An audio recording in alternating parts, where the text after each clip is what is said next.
How have your preparations been coming into this tournament? What kind of things have you been doing? We met up a few days early in England, where we were hosted at Woolpit Cricket Club in Suffolk.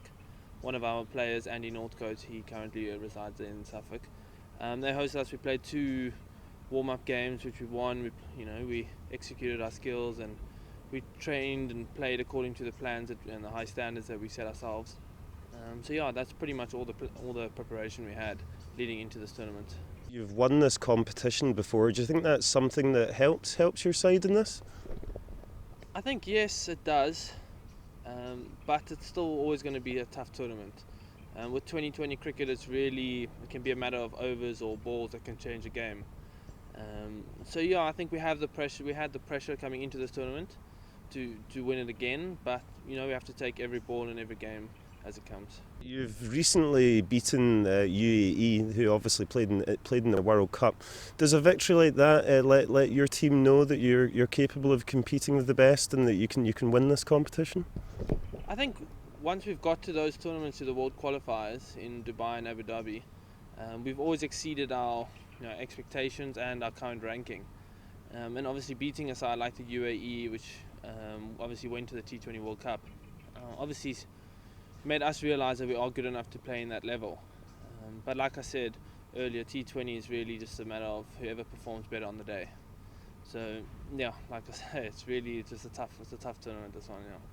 At this stage, we're one day into the competition. You've played two games. You've had one win, one loss. Could you talk about how you felt day one went in the first two games? Yeah, obviously we didn't want to lose the second one against Jersey. We were in a position to win the game. As I said earlier, that it was really one over that cost us.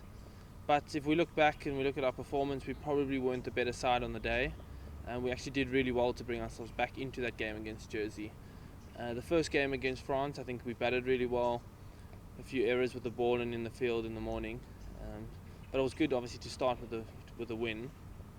But I still feel that we are in this tournament, and there's still 3 games to be played, so we're going to play and hopefully still win this tournament. Is there any performances of note in those first two games? I think the whole side, really. I think there's been obviously a handful of guys that have put up their hand so far, like Carl Sandry, Peter Petricola, myself have contributed a bit, didn't do Maraje. I think there is a few of us that have put up our hands, and I'd like the rest of us to stand up, and I'm sure they will do. You mentioned fielding. In modern cricket, fielding is something that all sides work very hard on. I guess this is something that you guys have probably been training very hard at as well. Yes, we do take our fielding very seriously. Obviously, if you look at the best sides in the world, they set ridiculously high standards for fielding. Any run saved in the field is a run that you don't have to get with the bat. So we do prepare hard in the field, and we do take our fielding very seriously. Your obvious aim for this tournament would be to win it and get into the qualifiers for the World T20 Cup. Could you tell us a bit about what you think that would mean for Italian cricket? Well, yeah, obviously, every side here wants to win and go through to Ireland and Scotland. It's a massive stage to play cricket on, and for any sportsman, it's really where you want to be playing and competing.